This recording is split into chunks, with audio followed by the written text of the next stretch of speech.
You're looking at live pictures of the sky above the Utah Test and Training Range. In less than an hour, a 4.5 billion-year-old piece of the ancient solar system will be landing here in the desert. This is live coverage of NASA's OSIRIS-REx sample return. There's been nothing like OSIRIS-REx in NASA's repertoire. I like to call it the Daredevil spacecraft. 10 seconds. 9, 8, 7, 6, 5, 4, 3, 2, 1. And liftoff of OSIRIS-REx, its 7-year mission to boldly go to the asteroid Bennu and back.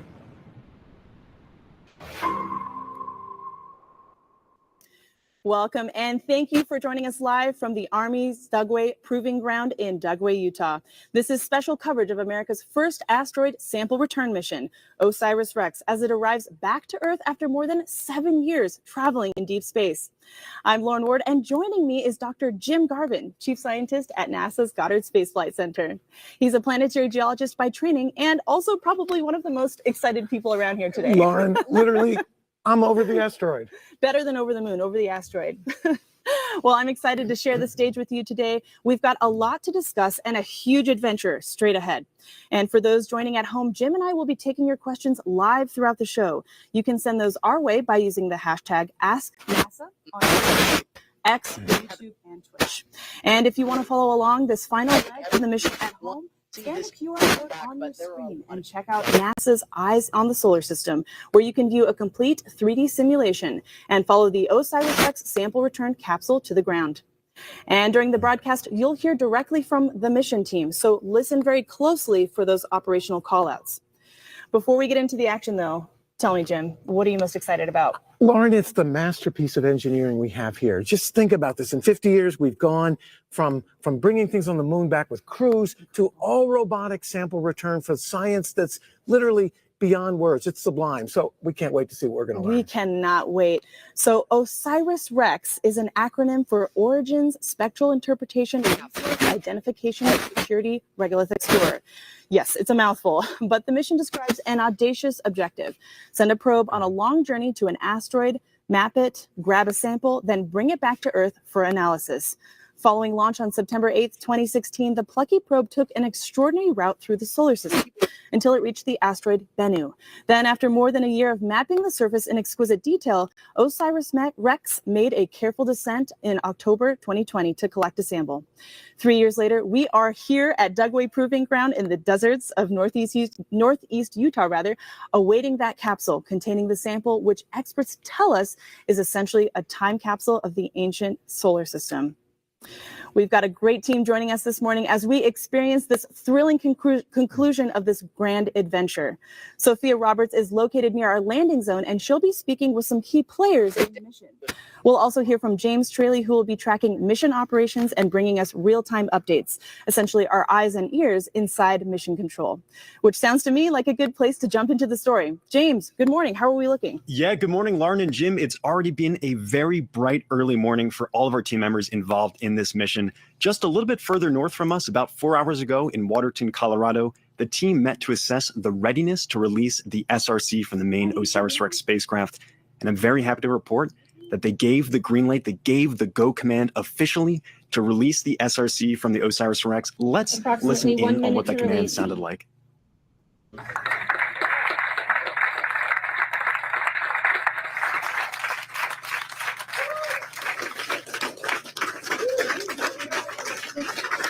That command came after more than almost 4 billion miles of spaceflight and years of planning, plotting, and dreaming about this asteroid Bennu. The SRC has now been separated from the main OSIRIS-REx spacecraft and is coming in rain or shine today. So team members are keenly aware of the weather conditions out on the range. It's looking pretty great for today. We did have a bit of rain the other day, which softened up that landing spot just enough to make the SRC land perfectly smooth on that surface. The temperatures are going to be around the 50s, 50 degree Fahrenheit. Low winds out there, calm winds at the surface around 6 miles an hour, pretty light. Very clear skies this morning as well. As we were actually driving out, I saw a shooting star, a meteor, and in just a few moments, the SRC itself will be streaking across the skies as we begin to track it. Just a few moments ago, We heard the helicopters take off from here to head out to wait just at the edge of the landing ellipse. Our high altitude plane is up in the sky, ready to take images in the infrared of our SRC. And we are here ready to go to cover all of today's mission events. I'm going to be right here with you all throughout the process as we get closer to that entry, descent, and landing. But for now, back to you, Lauren and Jim. All right. Thanks, James. We'll be back to you for mission status updates throughout the morning. For now, let's give you a quick geography lesson on where we are today. We are sitting about 85 miles southwest of Salt Lake City in the heart of the Dugway Proving Ground, a historic Army facility. In less than an hour, the sample will touch down in our landing ellipse at the Utah Test and Training Range, managed by the Air Force, about 13 miles north of where we're speaking right now. Mission teams have set up a clean room just 1 mile away from us, where the sample will end its journey today. Tomorrow morning, a C-17 aircraft will take off from the runway behind us and deliver the sample to NASA's Johnson Space Center in Houston. Unbelievable. Can't wait. Oh gosh, I can't wait to see that C-17. Oh, that's going to be breathtaking. We have a lot of ground to cover, and we'll be bringing you into the heart of the action. For all of NASA's many missions over the years, OSIRIS-REx lives in an extremely rare category. It not only ventured out into space with cameras and sensors, but it's bringing a physical sample of the ancient solar system back to Earth for detailed analysis. Mission planners selected a small asteroid called Bennu as their destination. Following a successful touch-and-go procedure to grab a sample on October 20th, 2020, OSIRIS-REx has been making its way back to Earth. It's been a thrilling ride, already packed with technical achievements and scientific discoveries. Today's historic landing continues that saga, promising exciting research ahead. Beside our main event this morning, we've got a ton of extremely cool stuff. We'll hear from a special guest astrophysicist whom you probably recognize more for his chart toppers. We'll speak with one of the helicopter pilots about his role in getting recovery teams out to the landing site and bringing the capsule back home. And we'll even hear from the cast of the film Asteroid City. And of course, we'll give you a front row seat to the mission itself, the science, the engineering, and why a mission to gather space rocks, well, rocks. Right? NASA's first asteroid sample return happens in less than 35 minutes. Let's now take you to Wig Mountain, where our field reporter, Sophia Roberts, is standing at the forward edge of the vast landing zone, where she joins us live now. Sophia, paint us a picture. Lauren and Jim. Now, it is a bright and chilly morning, but the excitement certainly is rising. Now, let me give you a lay of the land of what is going to happen today. The sample return capsule is going to hit the top of the atmosphere at approximately 8:40. It will descend through our atmosphere for 13 minutes before touchdown. Once it does touch down, our team with the recovery team will go to the sample or the capsule and start that carefully rehearsed recovery process. Now, I am on the edge of the landing zone that we call the ellipse. It is a huge landing zone that is larger than the size of Rhode Island. And behind me are the helicopters that will be taking those recovery teams to the capsule once it lands. Now, these teams are prepped and ready to go. We're just waiting for that capsule to arrive. Back to you, Lauren. Wow, Sophia, I think she has the best seat in the house. Oh my God, take me there. I want to go there. All right, let's get some quick facts about the OSIRIS-REx spacecraft. Filled with fuel, the vehicle weighs more than 4,600 pounds. That's about the same size as 3 large cows. Did you know that, Jim? I did not, and I'm afraid of those cows. Let's stay away from the cows. With its solar arrays extended, the spacecraft is about 40 feet long, or the size of a short school bus. The solar arrays can power up to 3,000 watts, which is the same as a portable generator. Once on Bennu, the 11-foot robotic arm collected dust and pebble samples, while the cameras got up-close images of the asteroid. How about that? And then, of course, there's the SRC, or the Sample Return Capsule, the capsule that separated from the main vehicle and is currently on its way to our landing zone in the Utah desert. So, Jim, I think importantly, the team can't just open up the capsule right on the desert floor, right? What happens next? So next, we have to safe it, we have to bag it, we have to contain it, and transport it to the clean room about a mile from here. And in that clean room, we will actually bring the sample return capsule in, take off the back shell and the heat shield, and carefully arrange to nitrogen purge that special sample container inside, so it does not introduce any contamination from Earth, because we want asteroid, not Earth. That's right. And I love missions like this because I find my own imagination just bursting with possibilities and questions. And so with about a little bit more than 30 minutes to go before the SRC hits the top of the atmosphere, we're going to take a few minutes to dive into the nuts and bolts of the mission itself. We've got a great mission overview to help explain. Take a look. OSIRIS-REx is NASA's first asteroid sample return mission. It launched in September 2016 on a journey to explore a near-Earth asteroid called Bennu. After arriving in 2018, OSIRIS-REx spent nearly 2 years orbiting Bennu, mapping and studying its rugged terrain before carrying out its primary science objective. On October 20th, 2020, the spacecraft ventured to a small crater in the asteroid's northern hemisphere. It dodged jagged rocks and towering boulders and plunged its arm into the loose surface, excavating 6 tons of debris while collecting about 250 grams of material. OSIRIS-REx stowed its bounty and closed its sample return capsule. It bid farewell to Bennu in May 2021, embarking on a 1.2 billion mile cruise back to Earth. Now, 2 years and 4 months after leaving Bennu, OSIRIS-REx is closing in on the place where its journey began. On September 24th, the spacecraft will approach to nearly 63,000 miles from Earth. It will power up and release its sample return capsule at 4:42 a.m. Mountain Time. The capsule must be jettisoned within a narrow time frame and at just the right angle to hit its target, an area of roughly 250 square miles in Utah's West Desert. Once the capsule is away, OSIRIS-REx will fire its thrusters to avoid colliding with Earth. At 8:42 a.m., the capsule will streak into the atmosphere at a blistering 27,000 miles per hour. It will race across the western U.S. and begin to glow with heat, allowing infrared trackers on the ground to chart its progress. As it pushes deeper into the atmosphere, the capsule will rapidly decelerate, subjecting the Bennu samples to a punishing 32 Gs. About 2 minutes after entry, it will slow to Mach 1.4 and deploy its drogue parachute, stabilizing its descent. The capsule will enter special use airspace at 8:46 a.m., almost 10 miles above the Department of Defense Utah Test and Training Range. Radar stations will lock on and track it to within 30 feet of its landing site. At 8:50 a.m., the capsule will extract and deploy its main parachute 1 mile above the ground. It will make its final descent at a leisurely 11 miles per hour, like a marathon runner savoring a victory lap, before touching down in the desert soil at 8:55.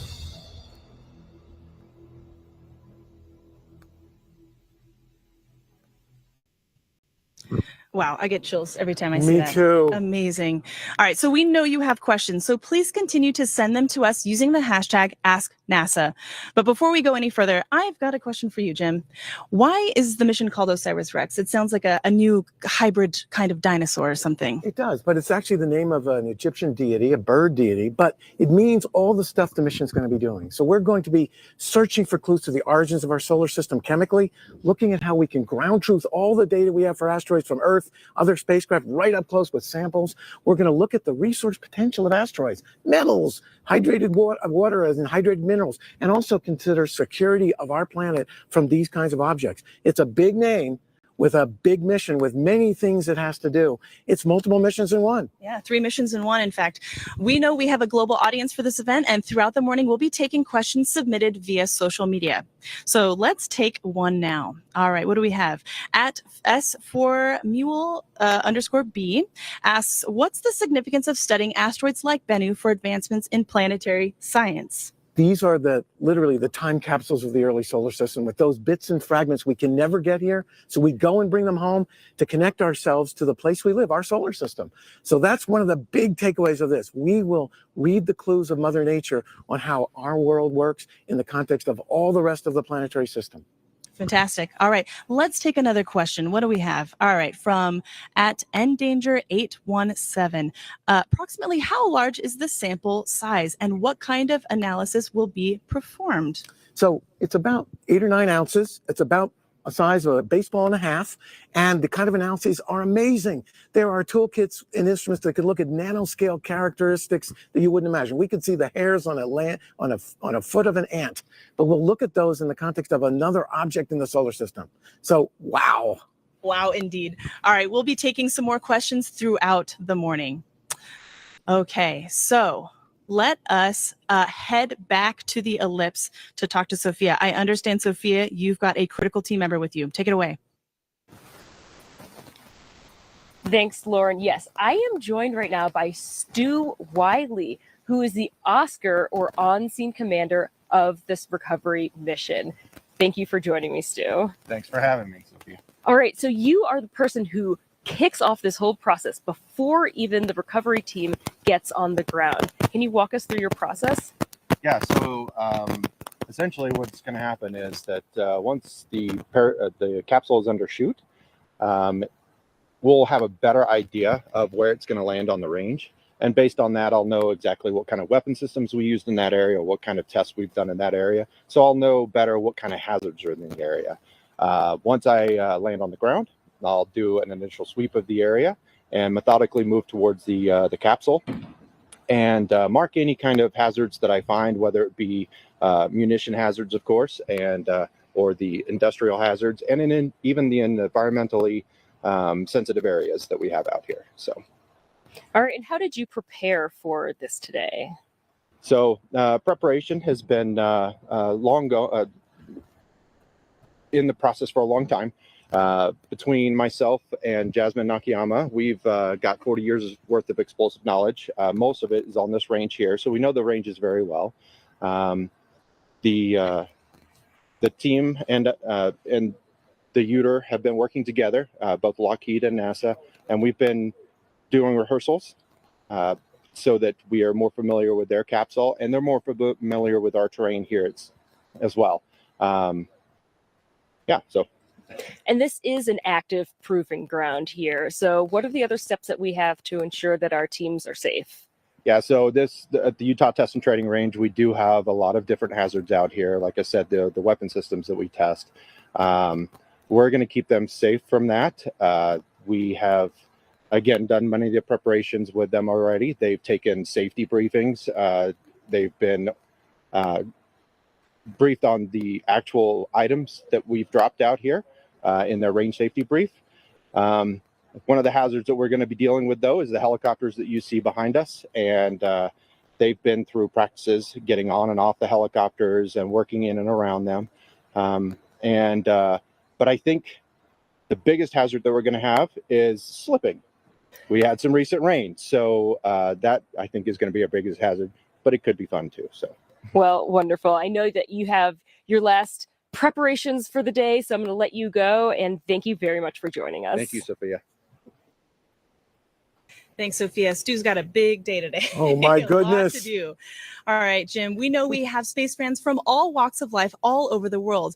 One super fan in particular is a well-known astrophysicist with an atypical side hustle.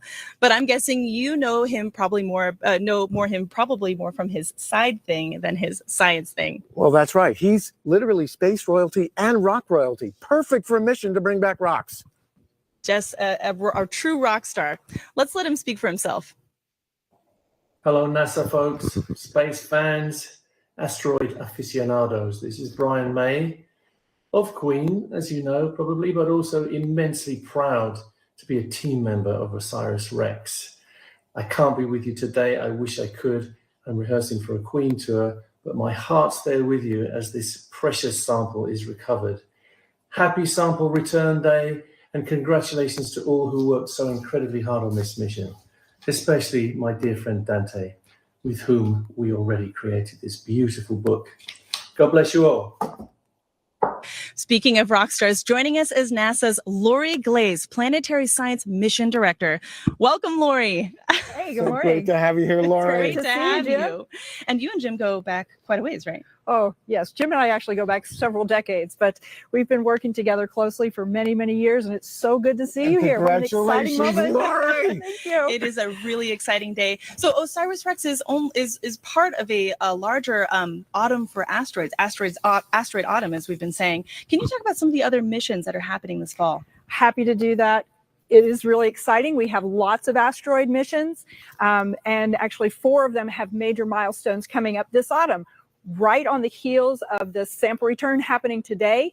In 2 days, On September 26th is the 1-year anniversary of a little mission you may have heard of last year called the Double Asteroid Redirection Test, demonstrated for the first time humanity's ability to deflect the path of an asteroid. How cool is that? And then coming up on October 5th is the launch of a mission called Psyche, going to visit a special asteroid called Psyche also, which is one of only about 9 of asteroids that we think are made primarily of metal, have a very high metal content, iron and nickel. And then about a month after that, on November 1st, is going to be the first asteroid flyby of our mission called Lucy, which will ultimately visit Trojan asteroids that lead and trail Jupiter in its orbit around the sun. But in November, we'll fly by a main belt asteroid called Dinkinesh. Wow. Wow, check that out.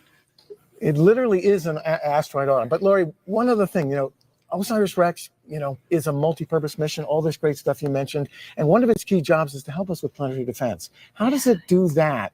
Way out there.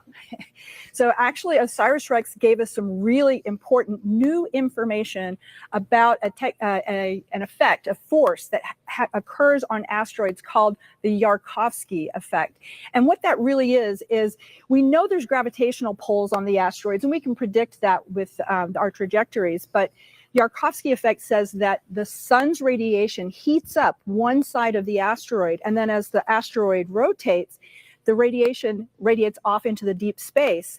And that actually kind of acts as a force that kind of pushes back against the forward trajectory. And so it changes our predictions on where the asteroid might be. Over time, it really makes a difference. And OSIRIS-REx gave us some fantastic new measurements on that effect. Unbelievable. Wow, that is truly unbelievable. Geez, Nobody Lori. appreciates the planetary defense aspect more than me and Jim. Yeah, honestly. we want to be safe. Big Lori. fans. Really, really quickly here.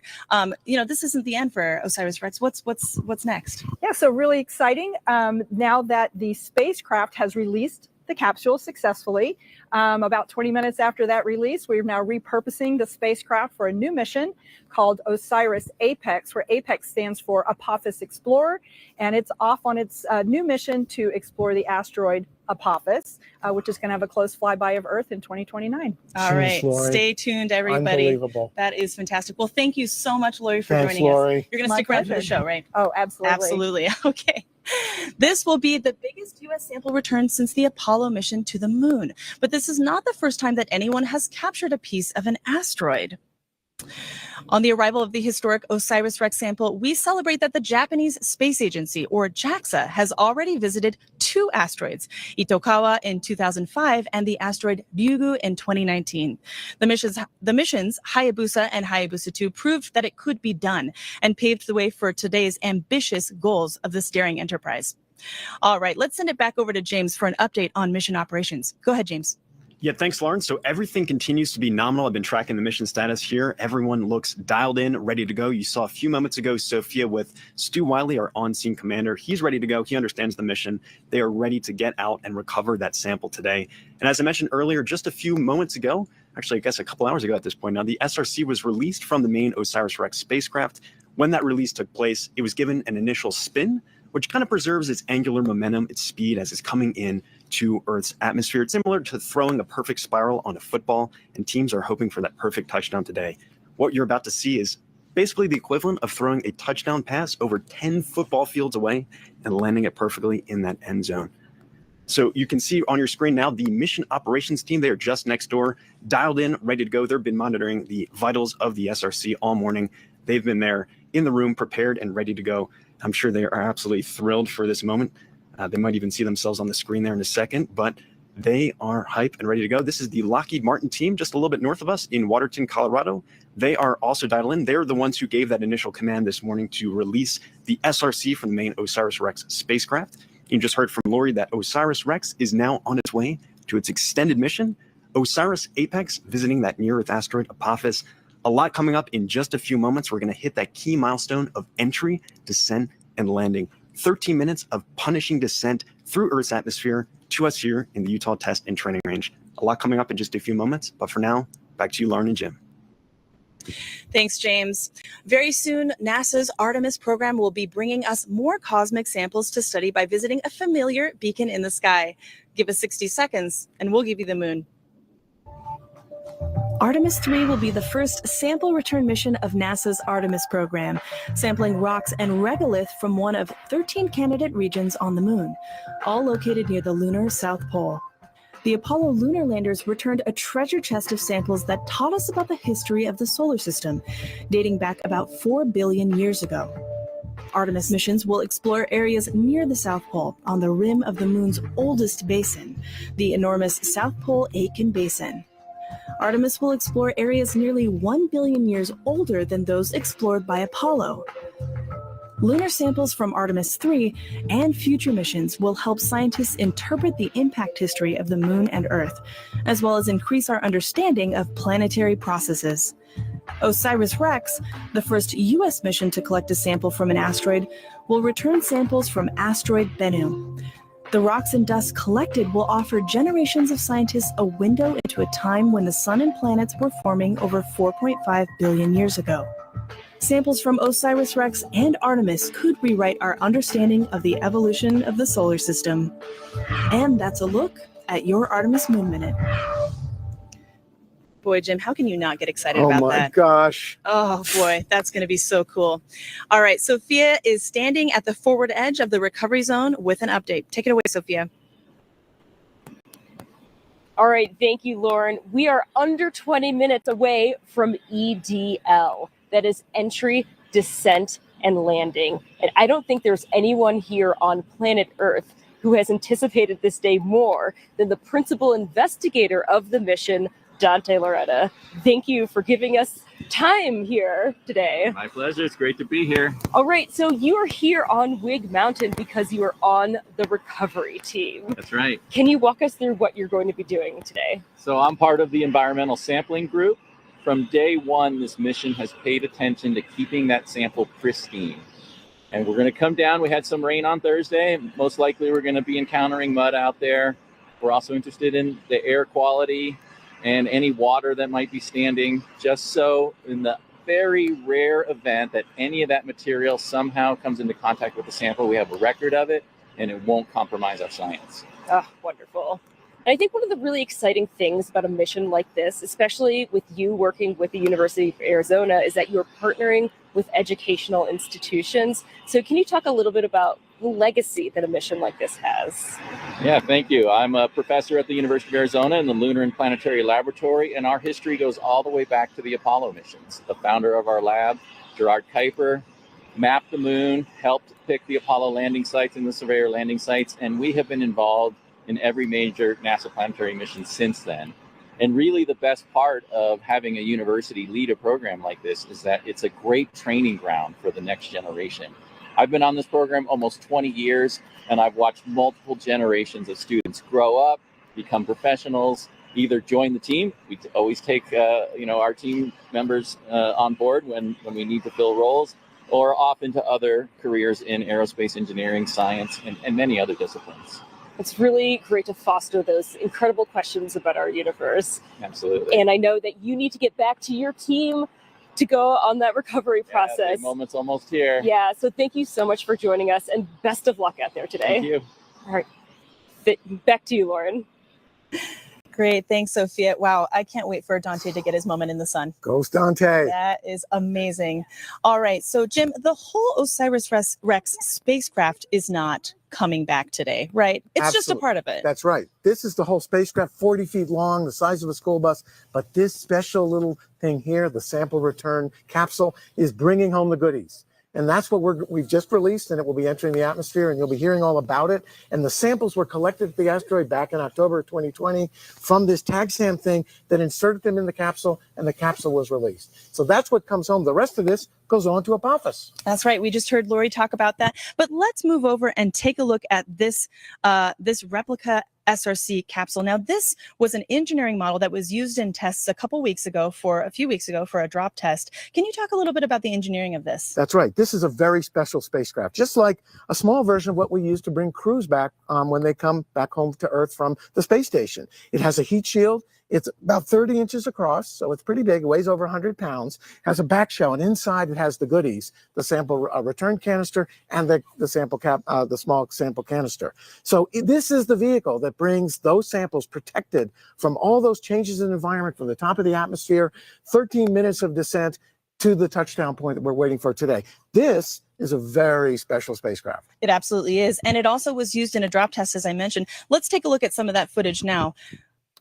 Right. So just a couple weeks ago, we dropped this replica, this engineering test unit, from 5,000 feet with a parachute deployment and went through all the operations, the choreography we need to actually make sure we can do it today. And that's what's going to be coming up. And it worked wonderfully. We inflated the big 24-foot parachute. It floated down to the surface at 11 miles an hour. We went through all the recovery operations, the safing, the bagging, and the containment to come over to the clean room here, where we'll be doing that today to make sure those samples are from Bennu, so we can study them here on Earth and not contaminated by our wonderful Earth. That's right. And you know it's the actual SRC that they use because it is covered in dirt, as you can see Right. on here. This is dirt, scratch marks. All the scratch marks, yeah. It's a rough ride, It's the real deal. but we need it to come home. This Absolutely. is a real sort of homecoming. Right. So there's a lot of science in missions like this. Not only is the SRC a treasure chest with material from the ancient solar system, but the mission itself is a platform for vital research about a range of things that you might not have expected. SciFly's mission is to collect visual, infrared, and spectral data on spaceflight vehicles, including the OSIRIS-REx sample return capsule on its return to Earth. This gives engineers and scientists unique insight into our most challenging questions about hypersonic fluid dynamics by providing data critical to flight safety systems. The scientifically calibrated in-flight imagery team uses ground-based sensors and instruments flying on various aircraft to image asteroid sample returns, launch abort systems, parachute tests, rocket launches, and capsule returns, including Artemis 1 on both launch and reentry. The data we capture provides engineers with information on vehicle performance relative to what computational tools and wind tunnel tests predict. It takes extensive planning to get it right. Upon its return from the asteroid belt, the OSIRIS-REx capsule will be traveling at 12 kilometers per second, or about 27,000 miles per hour. That's nearly twice as fast as objects coming back from low Earth orbit, and it will be among the 4 fastest human-made objects ever to fly in Earth's atmosphere. In partnership with the Japan Aerospace Exploration Agency, Rocket Technologies International, and universities in Australia and Germany, SciFly is coordinating 3 ground stations and 4 aircraft to collect data on the sample return capsule's trajectory, heat shield performance, and the plasma environment surrounding the capsule as it speeds to the surface, all of which will help NASA understand its performance and help future planetary entry missions succeed. Joining us now is NASA's Kate Calvin, Chief Scientist and Climate Advisor. Kate, thank you so much for being here. Thanks for coming. Thank you for having me. It is wonderful to have you.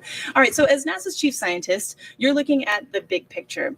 How much teamwork across the agency has made to, a day like today a possibility? A mission like this takes a big team, both within NASA and without. So outside of NASA. So the mission is managed by Goddard Space Flight Center in Maryland. The sample is going to be going to the Johnson Space Center in Texas after it leaves here. Marshall Space Flight Center in Alabama does the overall program management. Outside of NASA, we have collaborations both in industry, academia, and international. So Lockheed Martin is doing built the spacecraft and doing flight ops. Kinetics is doing navigation. We have a science team led by the University of Arizona. And then we have recovery operations. Canada and Japan. Helicopter 1 is All of them departed are wing really critical to to us. station And keep I'll just outside stop the you right landing there. ellipse. We got a confirmation that helicopters 1 and 2 have just taken off. Very exciting. All right.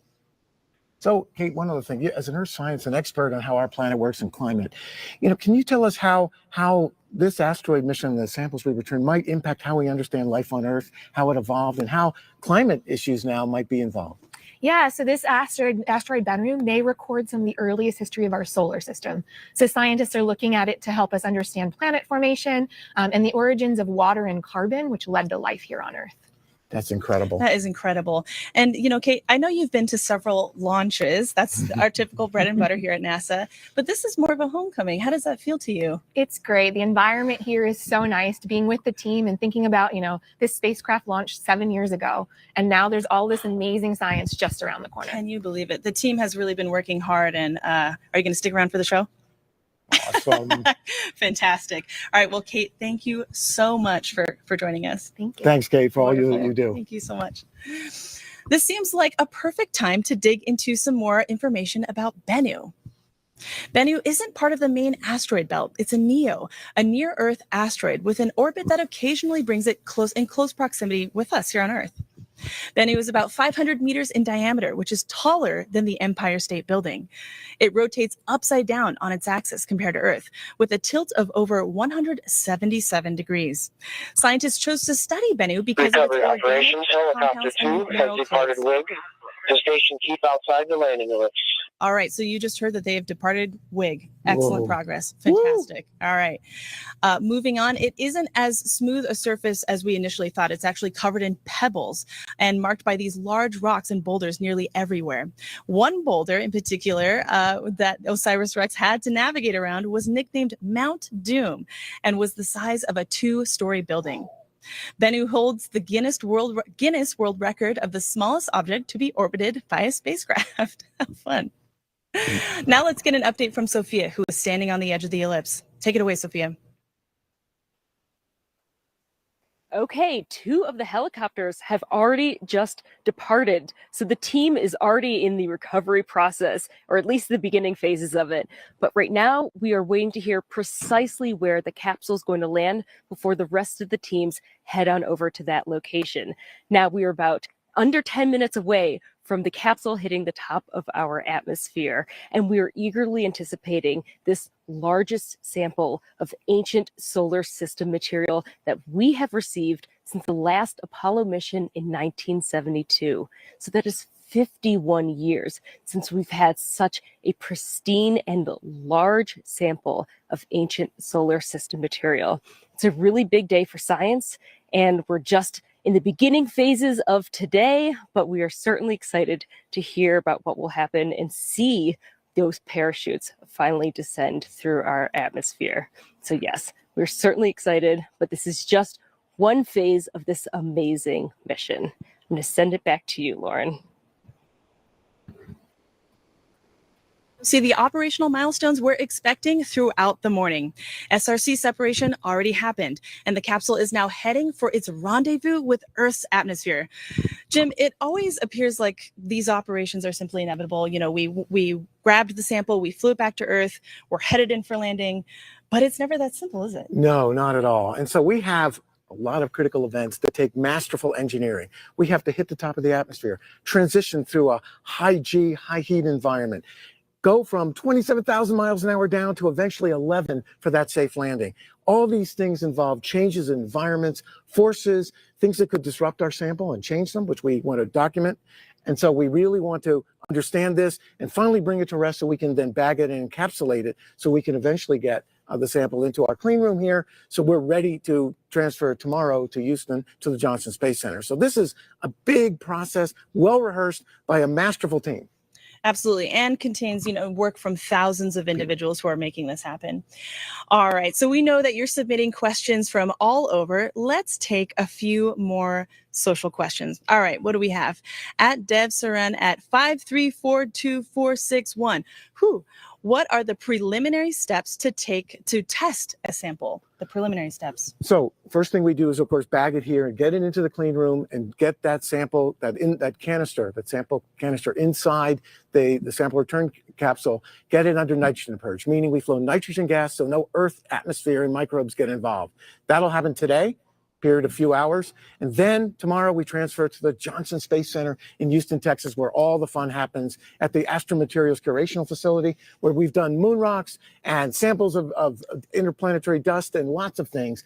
Those colleagues in a special clean room perfectly designed for this mission will unpack those precious samples in the small sample canister, the small device that was used on the end of the TAGSAM, and they will go through a process to get it checked out, to do early reconnaissance, and to protect it very carefully.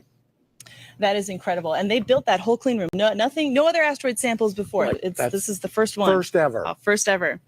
As the SRC approaches the edge of Earth's atmosphere, we are just moments away from the world's largest ever asteroid sample return. Jim, what are you feeling right now? I am literally tingling all over with exhilaration. This is a small step for a capsule and a giant leap for science. It really is. And if that's one thing we can impart, that is it. This is a huge, huge milestone, a great achievement. So this is it.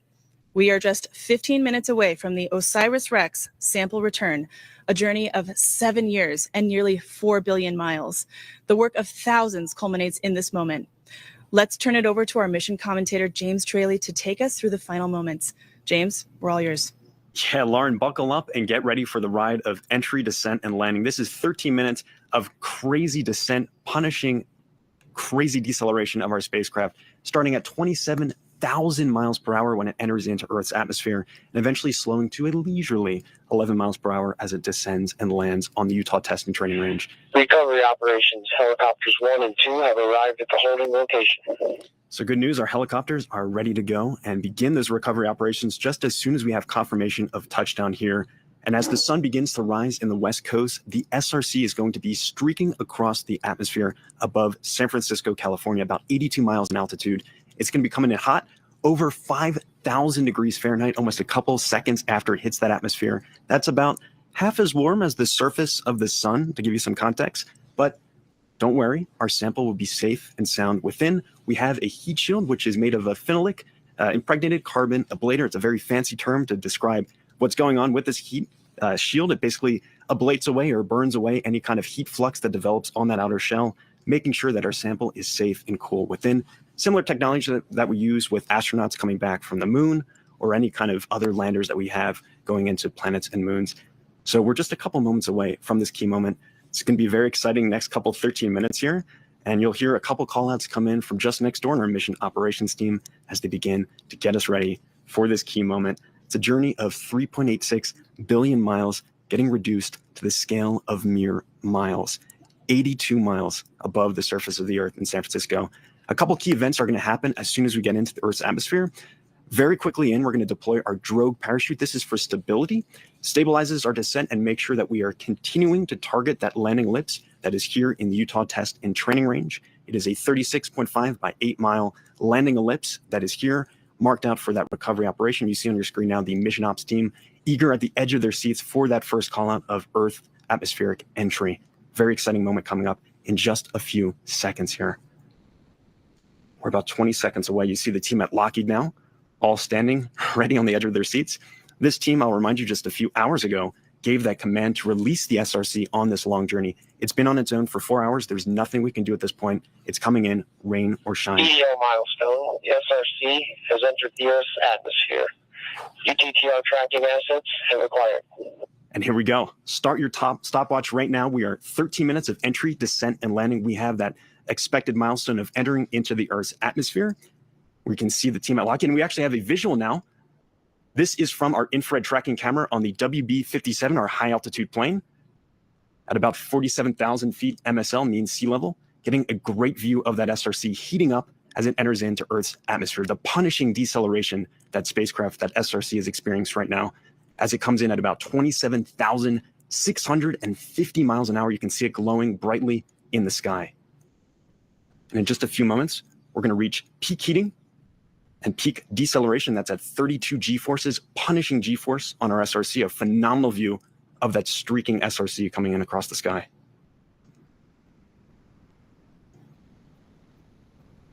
At this point, we've entered in over San Francisco, California, and are very quickly going to be approaching the Utah Test and Training Range just a little bit further to the east. Entry was at EO milestone. SRC is experiencing maximum heating and maximum deceleration. So you just heard right there, we're experiencing that 5,000 degree Fahrenheit maximum heating, burning, scalding hot on that heat shield that is protecting our sample within, and maximum deceleration that is at 32 G-force, punishing deceleration from Earth's atmosphere, the drag forces that are acting on that SRC. Once again, as I mentioned, that sample is safe and sound within that SRC, that sample return capsule, as it comes in, burning through Earth's atmosphere. You can see our high-altitude plane searching for that SRC. You can see it faintly on your screen there. Our next milestone will be expecting that drogue parachute deployment. That'll be at about 102,300 feet altitude. And as I mentioned before, that will stabilize our descent and slow us from hypersonic to subsonic speeds as we continue to target the Utah Test and Training Range. Expected EDO milestone. SRC commands drogue parachute deploy. So we heard that command to deploy the drogue parachute. Waiting to see that visual confirmation, but that is at 102,300 feet. And a side note, at this time, 8:44 a.m. Mountain Time, the OSIRIS-REx spacecraft is at its closest approach to Earth. That will be on to its extended mission, visiting the asteroid Apophis in the year 2029, continuing this incredible mission at another world. And in just a few moments, we should enter into special use airspace at approximately 8:46 a.m. That's going to be at 10 miles off the deck here at Utah Test and Training Range.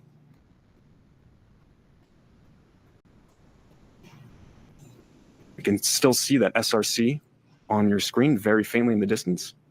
Still quite warm, that fireball that literally was a ball of plasma just a few moments ago when it first entered into the Earth's atmosphere.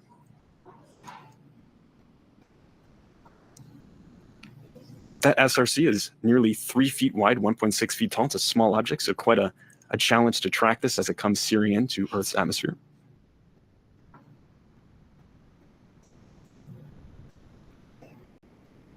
And in just a few moments, we should be entering into special use airspace. This area was specifically chosen for this mission. It's a wide open, vast desert space, relatively flat, perfect to land this sample today.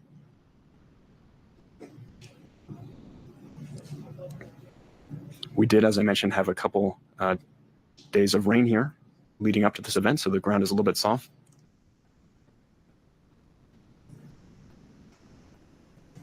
You can see our SRC.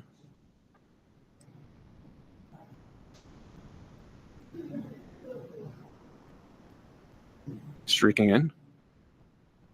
This is from our high altitude cam.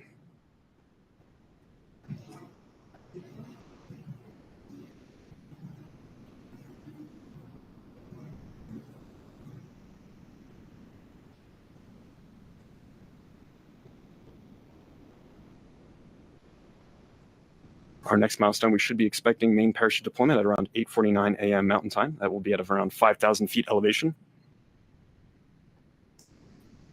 We continue to track with our high altitude camera here.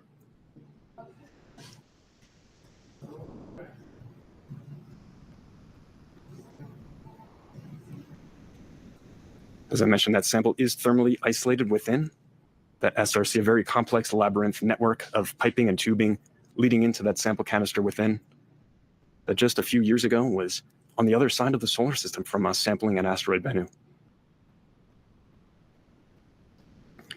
The team has incredible precision on this mission as well. Just a few days ago, on the 17th of September, they did their final trajectory correction maneuver, TCM-12. This corrected our velocity by 3 millimeters per second.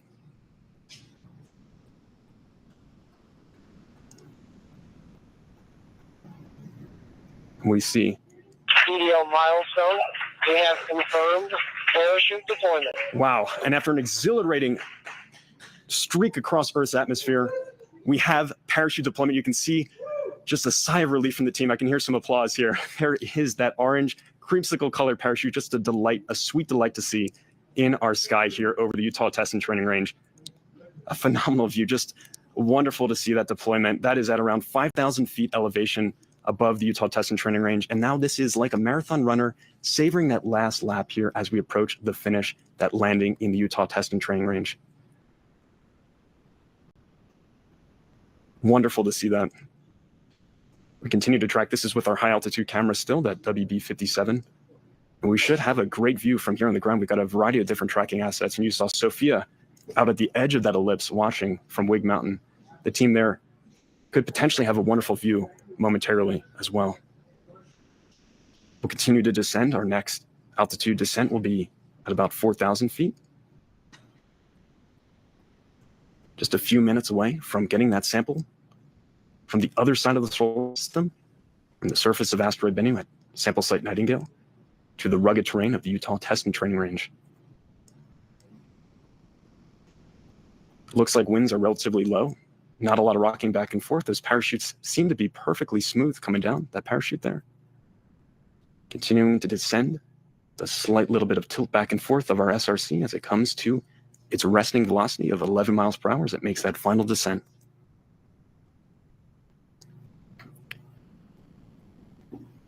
That parachute deployment was given internally by the spacecraft. All of what you're seeing now is autonomous on board that SRC.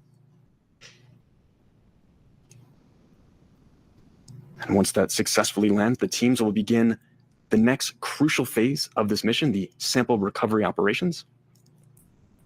They've been rehearsing for this moment for months, literally years, really, leading up to this key moment, and are ready to begin those operations to get that SRC into our portable clean room here and extract that sample canister within. According to my watch, we're about 5 minutes away from landing with our SRC. And as we heard a few moments ago, helicopters 1 and 2 are already staged and ready to begin those recovery operations just as soon as we have confirmation of touchdown. This is a variable clock, so this could be a little bit faster, a little bit slower as we get closer in. This wind speed here is a variable that is quite hard to predict, especially once you're high up in the atmosphere. We did release a weather balloon earlier on this morning, to get a profile of our atmospheric conditions. The team puts those into various models as they prepare for this key moment. But once again, they are a little bit hard to predict, a little bit of variability, so we may kind of bounce around a little bit on that predicted OSIRIS-REx sample return capsule touchdown time.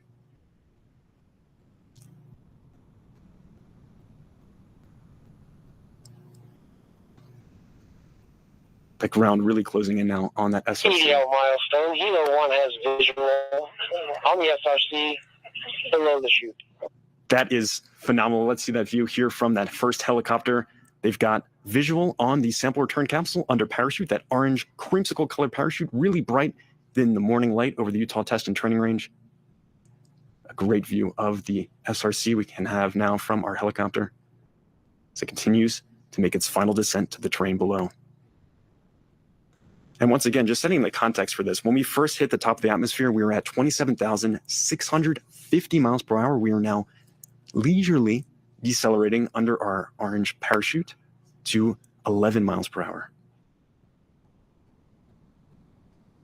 Incredible amount of deceleration there as Earth's atmosphere really helped us out quite a bit, getting that initial deceleration, our drogue parachute initially stabilizing our descent, and then ultimately that main parachute bringing us home.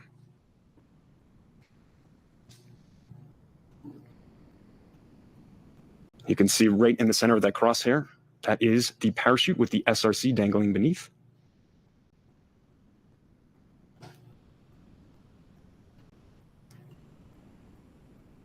The team on the WB-57 doing EDL milestone. We have touchdown.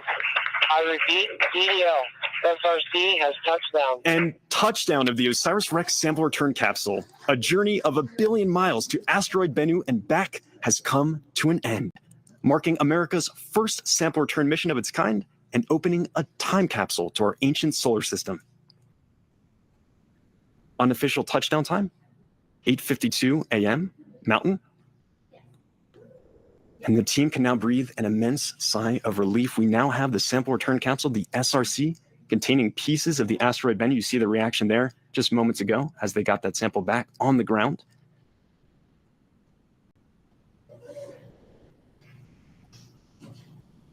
This is the team at Lockheed celebrating that momentous achievement of getting that sample from the other side of the solar system at asteroid Bennu.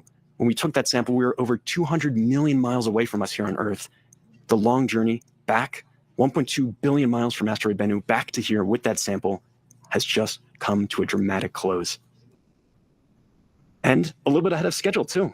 The SRC landing about 3 minutes ahead of when we had originally predicted. It was in a rush to get back here, carrying amazing amount of scientific information within. The team is eager to crack that SRC open, get the sample canister within, and begin the process of understanding the origins of our solar system and potentially the origins of life.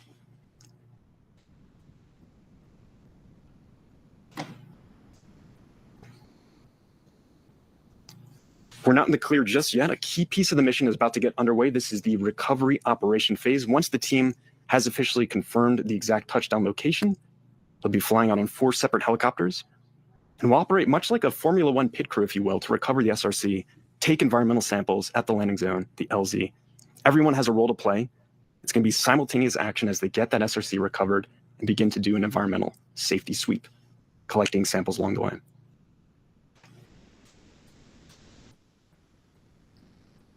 You see our mission ops team just next door.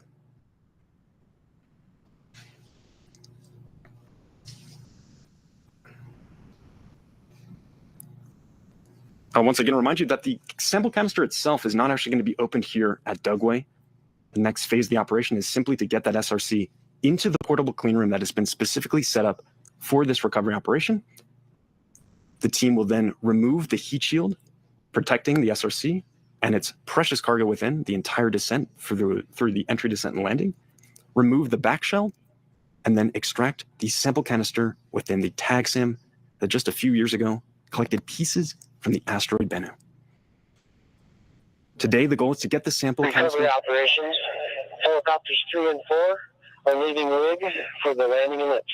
You see some big smiles from the team there. They are getting those helicopters out to the landing ellipse now to begin those recovery operations.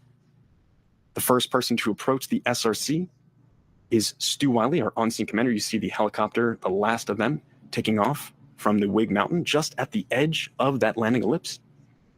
These helicopters will have a trip out to find that exact touchdown location of the SRC and begin those recovery operations. Stu Wiley, our on-scene commander, will be the first person to approach that SRC.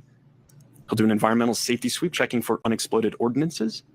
As he mentioned in his interview earlier with Sophia, he understands this range. He's worked here for a number of years. He will brief the team on any possible dangers that would be presented to them as they begin those recovery operations. And then a team member from Lockheed Martin will begin to take gas and thermal readings once the area is safe of that SRC to determine whether or not it is at safe operational levels for the rest of the team to begin the recovery operations. As I mentioned, this is going to be simultaneous action. The team has prepared. They're all going to be wearing these bright white UV shirts, sample recovery shirts. You'll see them walking out to that sample in just a few moments here once those helicopters land. A great view once again from our high altitude plane. You can see the parachute there next to our SRC. There is a possibility that there could be unexploded ordnances from that parachute. There is a mortar inside that is to fire to disconnect the parachute from the main SRC to help it come to a final rest. It's a bit challenging to see from this perspective, but there could be some potential roll marks or skid marks as that SRC came to a rest on the rugged desert surface below. As I mentioned, we did have a bit of precipitation here the other day, so that should make for a nice soft surface for that SRC, so it probably had a nice clean landing there. The team will assess as they get out there and check exactly how our conditions are for the SRC and the surrounding area. You heard Stu mentioning the team might need to wear some boots. The operations could get a little bit slippery as they begin to recover that sample. And this is a pristine sample from the ancient solar system and could hold the clues to how everything around us came to be, from the formation of the planets to the origins of life here on Earth. Needless to say, this is precious cargo, and the recovery team is fully aware of the gravity of the situation and the importance of what they're about to do today with these recovery operations. You can see it looks like our parachute has come to a stable rest. The winds were pretty low today, so it looks like it is not billowing at all. It is almost perfectly flat, at least from this perspective, on that desert terrain.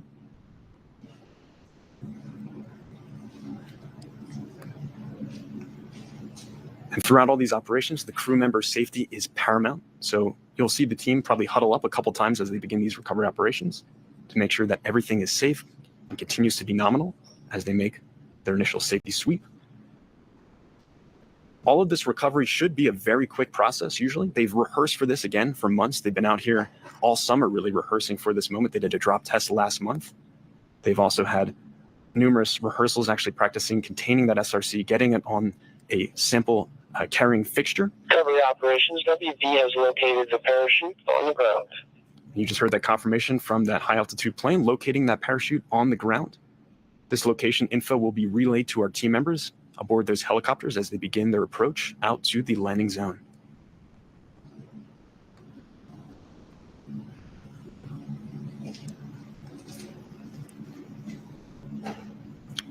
We do have the confirmation from the high altitude plane, as you just heard. We're still working to get confirmation from our NASA helicopter. It is on its way out to that landing zone as we speak. So we should hopefully have that view up in just a few moments. You continue to see our team just next door, the mission operations team, all looking at that high altitude view. Right in the middle there, just pointing around with the UV white shirt, is Rich Witherspoon from Lockheed Martin. He has been leading a lot of these operations for the past couple months. He's been preparing the team for this exact moment and really has been a great leader, helping us get ready for these recovery operations.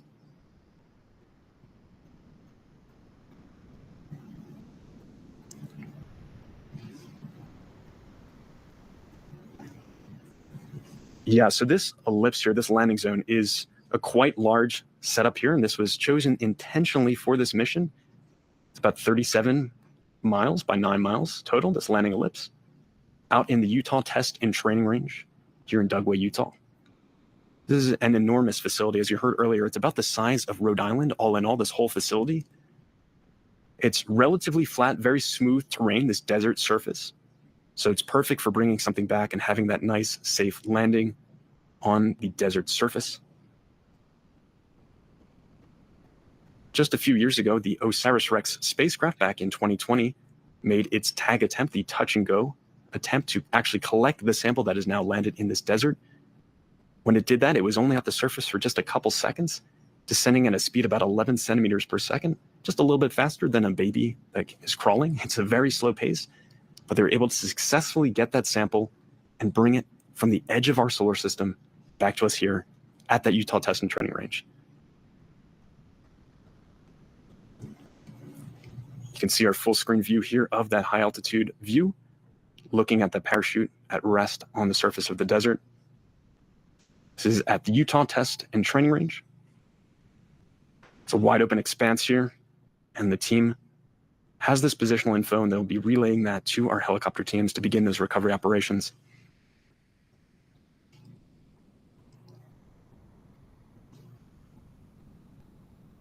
And what you'll see in a couple of seconds here, the recovery team, the recovery crews are responsible for securing the sample return capsule, the landing site around it, and helicoptering the SRC to a portable clean room that's located just next door here on the range.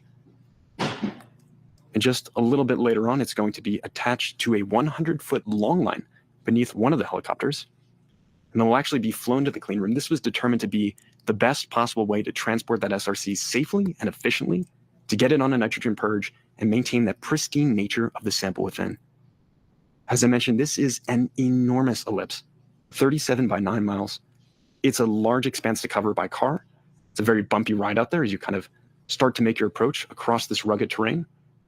With the helicopters, it will be approximately a 20-minute flight back with that SRC. They take it at a nice slow pace, effectively parading the SRC around, just giving it its last big moment as it is served its purpose officially at this point of getting that sample canister safely here to Earth. Once we actually land and begin those recovery operations, you'll see a lot of team members out beginning to take samples, both air and also soil samples from around the area. These are places of interest for the sample curation team that will actually open up the sample canister in the coming days down at the Johnson Space Center in Houston, Texas. They have a phenomenal sample curation facility there, and these samples from Asteroid Bennu will join a historic collection of other asteroid materials, including samples from the Apollo mission, samples from both the Stardust and Genesis missions, as well as Antarctic meteorites that were collected by our scientists. In the coming days, we'll actually know exactly how much sample we got back from Bennu. The original mission requirement was 60 grams of pristine sample from the asteroid surface. Based on some very clever engineering, the team believes that they have potentially 250 grams, or 6 times that mission requirement, inside.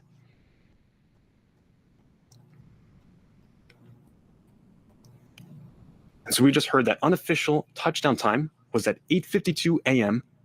Mountain Time here at the Utah Test and Training Range in Dugway, Utah. If you're just joining us, you see that view right now from one of our high altitude planes observing our touchdown location. On your screen, just above that crosshair, is the orange creamsicle colored parachute that brought us the last part of our journey down to the surface of the Earth.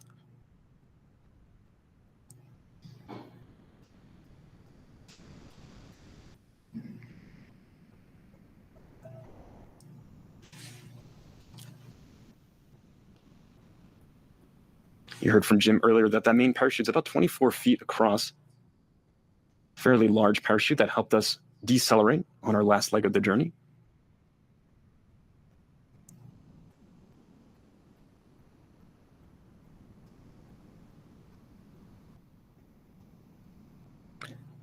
And so we just heard a confirmation, actually, that the main parachute deployed much higher than was originally anticipated.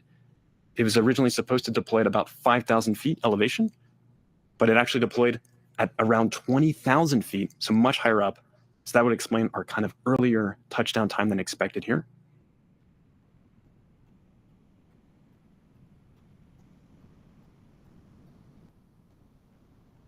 Still has touchdown on the Utah Test and Training Range.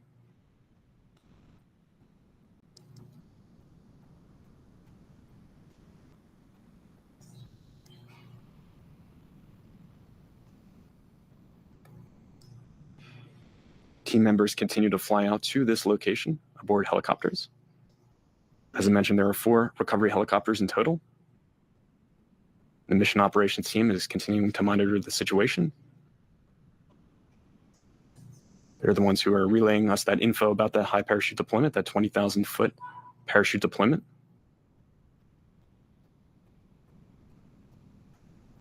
They're going to be assessing the situation from their end here, relaying any possible info over to our recovery teams as they begin to make their trip out to our SRC.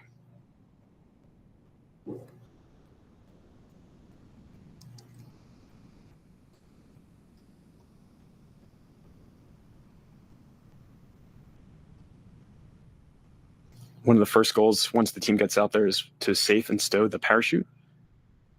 Begin to mark places of interest, as I mentioned, for that curation team to begin sampling. This is all a very well-coordinated machine, very well-oiled machine that operates in tandem. They've rehearsed extensively for this moment.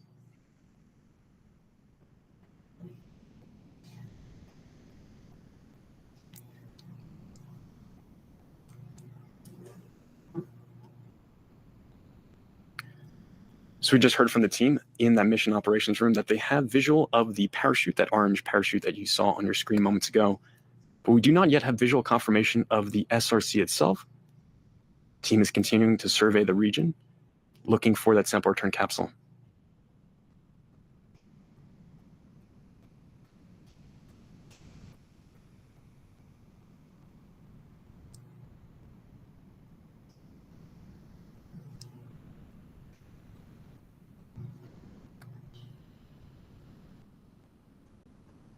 Recovery operations.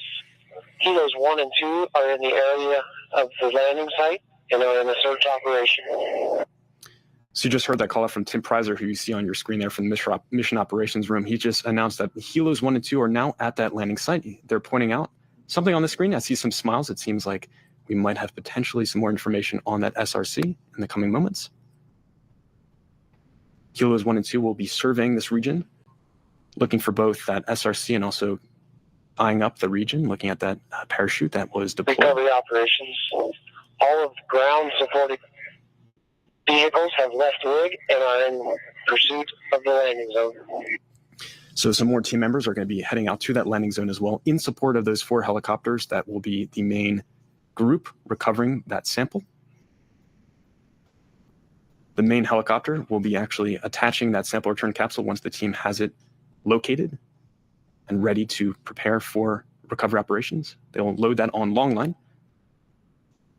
And see some, once again, some team members pointing at items on the screen here. We'll hopefully get confirmation in the coming minutes of that SRC location. Tim Preiser pointing at the screen now, wondering if he has any more information for us on where that sample return capsule location would be. We do have visual confirmation of that parachute, as I mentioned.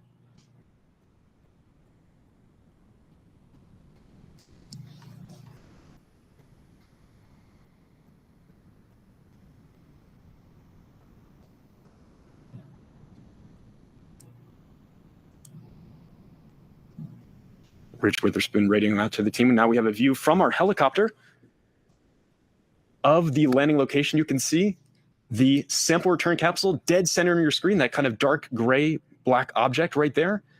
And then just to the right of it, a little bit below, is our parachute. It appears to be resting on the surface. We're getting a zoom in now from our NASA helicopter, and you can see now the SRC. At last, we have a visual of it on the surface of the Utah Test and Training Range. I'm sure that is a pleasant sight for the team to see. Recovery operations. Helo 2 has visual on the SRC. I repeat, SRC has been located. And we have visual on that SRC. It appears that the parachute has also disconnected. It's a little bit off from that SRC, disconnecting from the back shell. The SRC appears to be resting on its nose, that heat shield that protected it the whole way down through that entry, descent, and landing. Lockheed is celebrating that moment. I'm sure they are breathing another sigh of relief here. It's been a wild morning for everyone involved. They've been up since the crack of dawn, just a little bit further north from us in Waterton, Colorado. They gave the go command to actually release that SRC that you see on your screen right there from the OSIRIS-REx spacecraft about 4 hours ago. It then ventured entirely on its own and now sits on its own for us here in the Utah Test and Training Range. So now that we have visual, the teams should be able to begin the recovery operations in just a few moments. As I mentioned, that first person on scene will be the on-scene commander, Stu Wiley. He'll be doing an environmental sweep. We're getting a nice close-up view. You can see the parachute disconnected. You can see some of the wiring of it there, just a little bit off the edge of our SRC. The SRC looks quite charred up from that entry in. That was expected as we heated up to temperatures over 5,000 degrees Fahrenheit upon entry into Earth's atmosphere. You see a great visual of some of that rugged terrain out there. Just a sweeping expanse, very panoramic terrain at the Utah Test and Training Range. It's a great location for us to land this sample. The team looking a lot more relieved now that we actually have visual. And we should be able to begin those recovery operations shortly.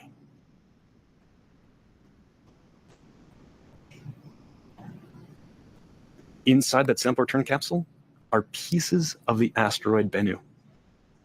We'll be getting access to those samples in just a few days and actually seeing exactly what we got from the asteroid Regolith. This mission continues to amaze me and everyone involved here. The engineering is ingenious for this mission, getting us with a robotic explorer to the edge of the solar system, collecting that sample, safely stowing it, and then actually transporting it back here to Earth for us to open up and analyze.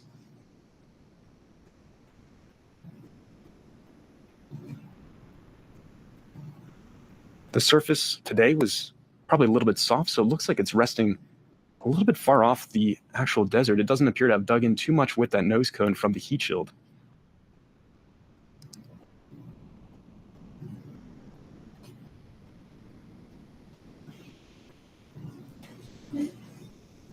You are here with us as we witness this historic moment. It's the first time the United States has delivered samples from an asteroid to Earth, and these samples will be analyzed for decades to come in laboratories around the world.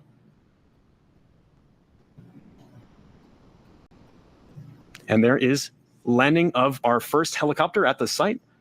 Appears to have a nice soft landing. We're just probably a couple hundred feet. Recovery operations. Helo 1 has landed at the recovery site. So our first helicopter, you just heard confirmation, and you can see visual confirmation of that landing. We're maybe about 100, 200 feet away, landing away from that sample. So a little bit of a hike for our team members to get out to that sample return capsule and begin our environmental safety sweep. As I mentioned, our on-scene commander, Stu Wiley, will be the first person of the team to actually approach this sample, check the area for any unexploded ordnances, UXOs, that could possibly be out there on the range, and then also make sure that that SRC is safe for our operations team to approach and begin recovery. You can see where that parachute disconnected from the top of that SRC. That is the back shield that you see right there at the very top with that little bit of white wiring still coming out at the top. Our SRC perfectly landed there on the Utah Test and Training Range. So what you're about to see happening next is the process of recovery operations. This is a key moment of today's events to actually get that SRC from out in the desert into our portable clean room here at Dugway. It is crucial that we maintain the pristine nature of this sample that we got back from asteroid Bennu. It could hold the clues to how everything around us came to be, from the formation of the planets to origins of life here. So the team understands just how crucial the contents of that SRC is, and they're going to work as efficiently and as safely as possible to get that SRC contained, wrapped up in thermal blanketing, placed in a sample carrying fixture, and then attached with long line to our first helicopter there. It'll then be transported the long journey back here, a much more relaxing flight, I'm sure, for our SRC, to our portable clean room at Dugway.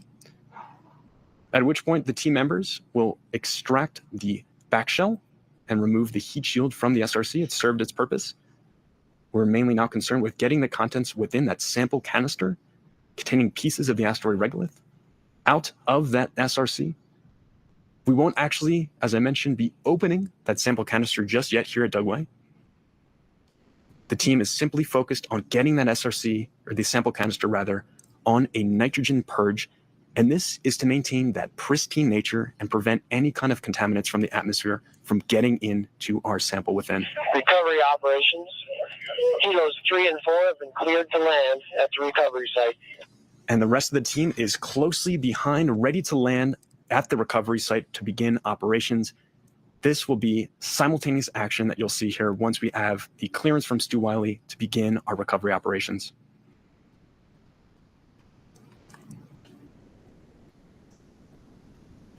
At least from this perspective, I'm not noticing really any drag marks or any kind of roll marks, but the team, once they approach, will mark any possible areas of interest where the SRC possibly came in contact with the rough desert terrain.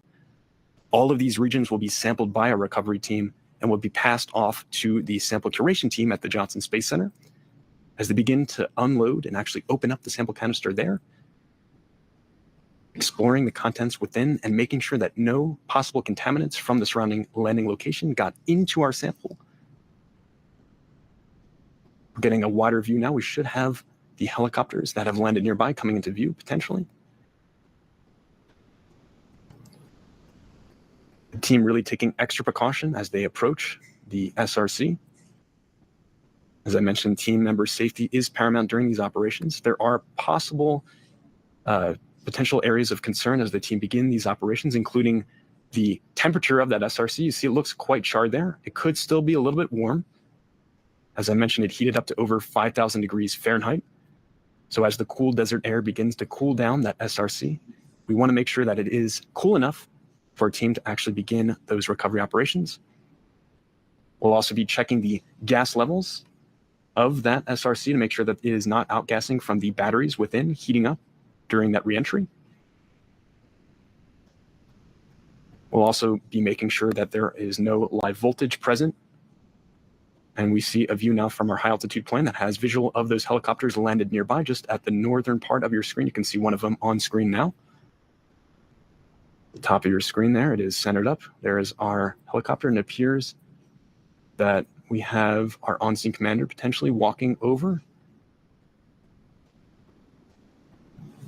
This is once again our high altitude WB-57 shot of our helicopters landed at the LZ, our landing zone.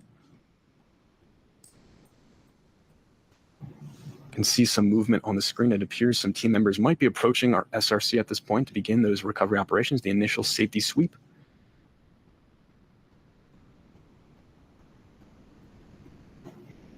We'll just be observing from this high altitude for the next coming minutes as the team actually will be setting up a camera on the ground for us to observe the recovery operations close up. And a note from one of the team members about the SRC itself. So they have approximately 40 hours. That is the amount of time it would take for any air to get into the sample. As I mentioned before, that sample return capsule is a complex network of piping and tubing inside of it, sort of like a labyrinth-like design. And that is intentional to make it incredibly difficult for any possible contaminants from the atmosphere to get into our sample canister. It's also sort of like a nesting doll, if you will, where it has multiple layers of protection that keep that sample safe within. All of that protective layering, once we get that sample into the clean room, will be shed, and we'll be able to actually access that sample canister within.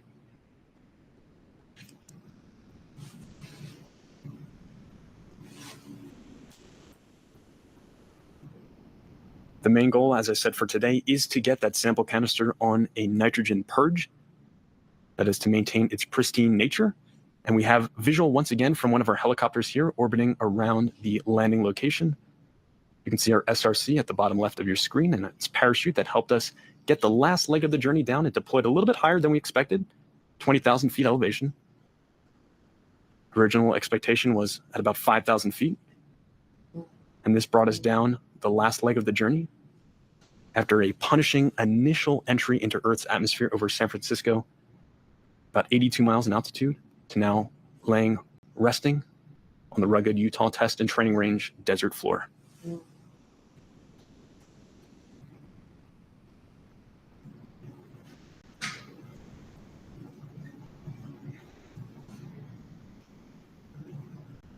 Recovery operations.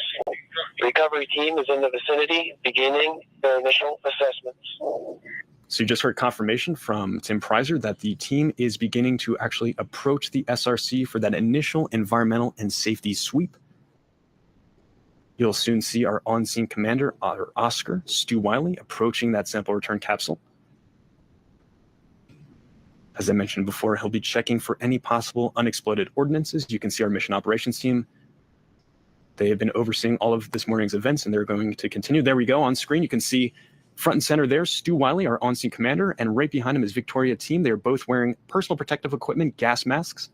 That's for their own safety as they approach, as there could be potential outgassing from that sample return capsule's batteries heating up during reentry. You can see him scanning the region. He's checking for any possible unexploded ordnances, UXOs. Recovery operations. Oscar's performing the unexploded ordnance survey. And you just heard that he is, in fact, doing that survey right now. You can see him walking around the SRC. This is the first person to come in contact with this SRC since it was on the other side of the solar system.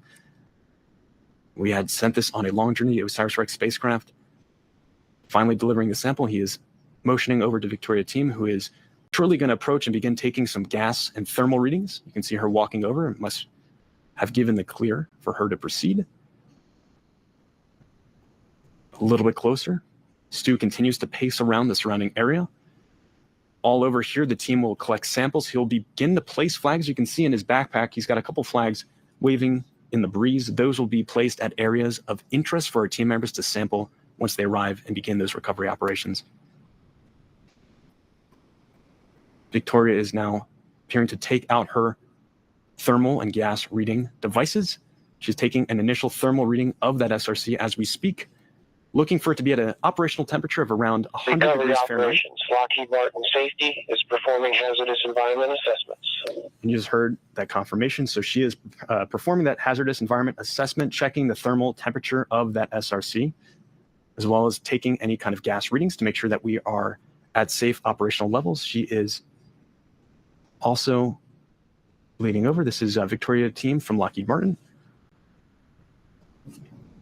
Stu continues to sweep the area around her for the safe operation of our recovery crew members.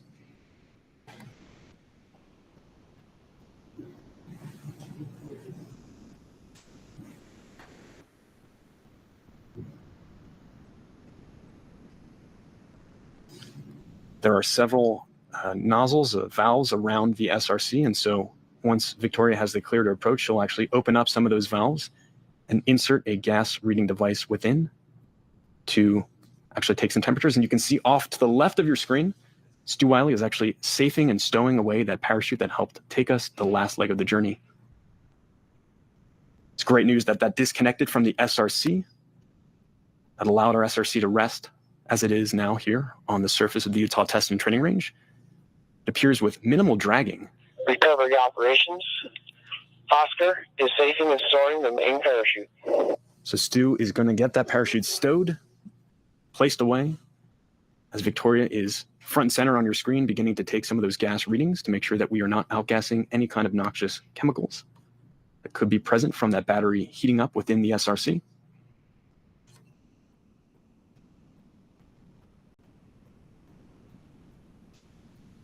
And Stu is walking back to the team with that parachute. So the SRC battery is comprised of lithium disulfide, and as such, the possibility of toxic vapors exists if the battery packaging has been damaged during entry or landing. Discharging could cause potential presence of hydrogen sulfide from those batteries heating up, or carbon monoxide.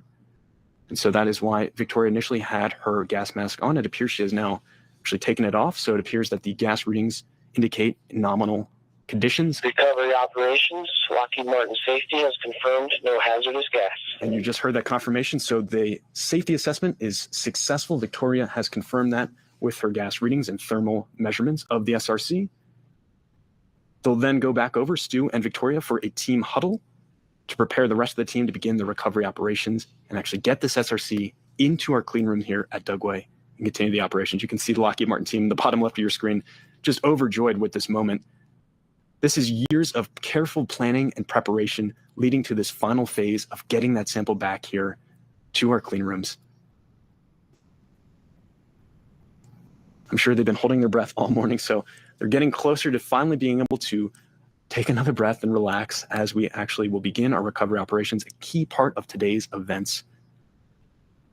And you might see Victoria approach over and over once again to that SRC to continue to take gas readings. At this point, she appears to be covering up the back shell of that SRC, placing a Teflon cover over.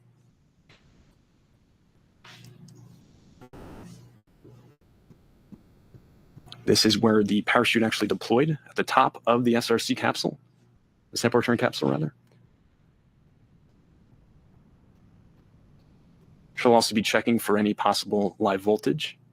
We'll wrap Kapton tape around the two cut cable ends protruding from the back of the SRC where that parachute deployed. You can see her with that covering as we speak, placing it on the back shell.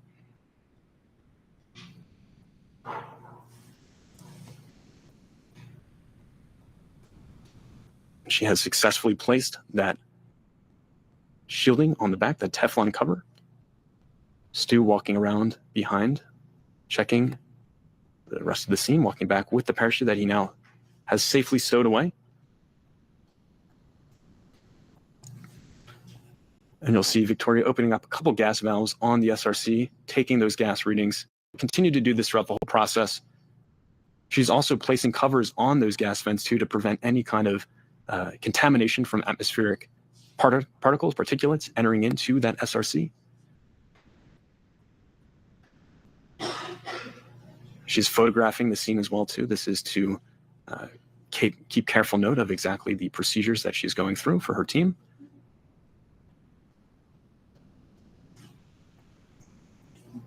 So the recovery operations will be getting underway shortly now that the team has conducted their initial environmental and safety sweep.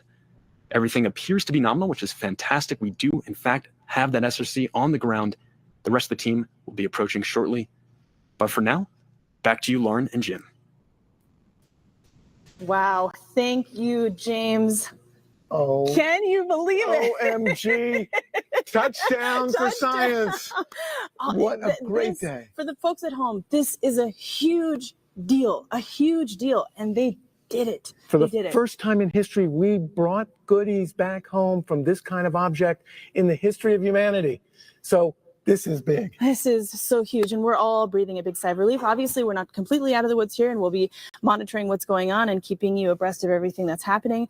But for now, wow, we made it home. A great job by that Lockheed Martin team, yes. safing that craft. Fantastic work. What a spacecraft. We have to name her specially. Yes, absolutely. In that capsule, everything perfect. So while the capsule was making its way to the ground, mission teams... operations, all vent covers are in place. All right. So we're making good. progress. We're making progress. All right. So while the capsule was making its way to the ground, mission teams in the Colorado control room and the mission ops area here in Utah were, of course, riveted by the live images. These teams have watched and nurtured this mission for more than 7 years of spaceflight, and even longer in terms of construction and design. Gosh, wow, amazing. 11 years since it was selected to fly. What a job, folks. Just fantastic. A lot's happened in 7 years. All right, so let's get an update from where the action started this morning. Sophia, tell us everything. Okay, firstly, I want to say we are so grateful that the capsule is on the ground and in good hands now. Now, from here, from Wig Mountain, I am overlooking the vast landing zone, which, again, is larger than the state of Rhode Island. So during that time, listening to James's commentary of the capsule coming through our atmosphere, we're all standing on the edge here, looking and scanning through the sky. But just to give you some context again of where I am, I'm about 4,000 feet up, overlooking a vast ancient seabed. So the mountains that are peppering along the edges over here, they are very muted colors. It's beautiful pastel out there. And as we're looking over through the sky, it's hard to see because there's alkaline dust from this ancient seabed. And considering that the capsule has landed on the edge of the landing zone, even though I'm as close as I could possibly be, I didn't see anything over here. I will say I'm a little disappointed, but grateful that that capsule is in the most capable hands it can be. And that is the most important thing out here. So while I didn't see with my eyes myself, we saw it on the screen, and it's still a great day. So back to you, Lauren. Wow, thank you, Sophia. And thankfully, we got that great image from the NASA helicopter. Wow. Just well done to that team. Thank you for that. So while we're keeping an eye on ongoing operations to prep for the SRC transport, we have a special message from someone who keeps a close eye on the entire manifest of the space agency's travels around the solar system. Hey, everybody, congratulations to the OSIRIS-REx team. You did it. You designed it, you built it, and you carried out the first mission to collect a sample from an asteroid. And after a 2-year journey, it has touched down at the Utah desert. It brought something extraordinary, the largest asteroid sample ever received on Earth. It's going to help scientists investigate planet formation. It's going to improve our understanding of asteroids that could possibly impact the Earth. And it'll deepen our understanding of the origin of our solar system and its formation. This mission proves that NASA does big things, things that inspire us, things that unite us. Recovery operations, we can confirm that the SRC is not breached. Beyond our reach. And the mission continues with incredible science and analysis going to come. But I want to thank you all for everybody that made this OSIRIS-REx mission possible. It wasn't mission impossible. It was the impossible became possible. Thank you all. And just as a reminder, we are keeping those operational milestones going, so you will continue to hear that throughout the broadcast. Thankfully, the SRC was not breached. Fantastic news. All right, as anyone who pays just even a little attention to modern spaceflight knows, there has been more activity above the planet in recent years than ever before in human history. There are probes like OSIRIS-REx moving around the solar system, observatories looking out into deep space, and satellites closely examining the health and future of our own planet. There are also human explorers, and we are so fortunate to have 2 of them with us here today. Joining us now are NASA's astronauts Butch Wilmore and Sunny Williams, scheduled to launch on Boeing's crew flight test aboard Starliner to the International Space Station. Butch and Sunny, thank you for joining us. Oh, we are honored to super be here. exciting day. What a thrill. Congratulations. Absolutely historic. How are you feeling? Pretty amazing. It's like, wow, this is what, dreams and imagination is fueled with. This is just amazing. So, it can go from the movies, but this is reality. And we're doing things that people couldn't even believe could happen. It's amazing. Yeah. And also, we both landed under capsule, under parachutes. There's not much better feeling when that parachute opens, I'm telling you.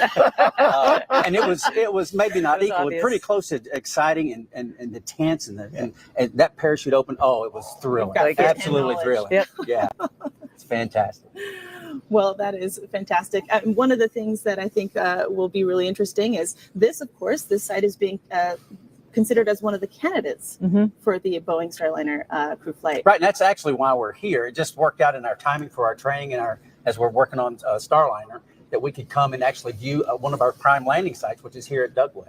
And so that's actually what brought us to the area, so we could be here and sharing the experience with you today. And we see this has gone so well, we are ready to land. Recovery operations. That's the place that our flight. The recovery team is performing their safety. This is a beautiful place. It's a beautiful day. this morning. You know, no wind. I think the capsule just came right down under the chute, and hopefully we'll have a nice soft ride just like this hope capsule so. too. Absolutely. And we just got a call out that the recovery team is performing their safety operations. Everything nominal.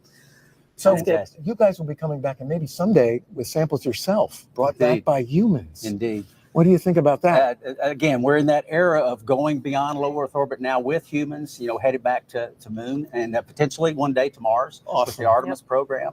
And it is a thrilling time, as you mentioned earlier, so much taking place within the solar system, the near solar system now, and it's fascinating. Great time to be in human space. Awesome. I think I'd be a little bit nervous to go to an asteroid, so, Wise so woman. I'm She's super wise. glad that the spacecraft did it, and we'll set the pace and show us how to do it. But Absolutely. I think maybe you'll practice a little bit more before we go, because Yeah, it's a good dangerous, idea. it's a dangerous Sounds good. environment Right. learning about it. So much Sunny stuff. and Butch, thank you so much for joining us Oh, we today. appreciate Hopefully it. you'll stick around for more of the show. Yeah, All right, Thank you. congratulations, Thank you, guys, to guys. everybody out Thank there. you Really so appreciate it. Yes, Thanks, sir. guys. Good luck with your flight. If you've just joined us, this is special live coverage of NASA's OSIRIS-REx asteroid sample return mission.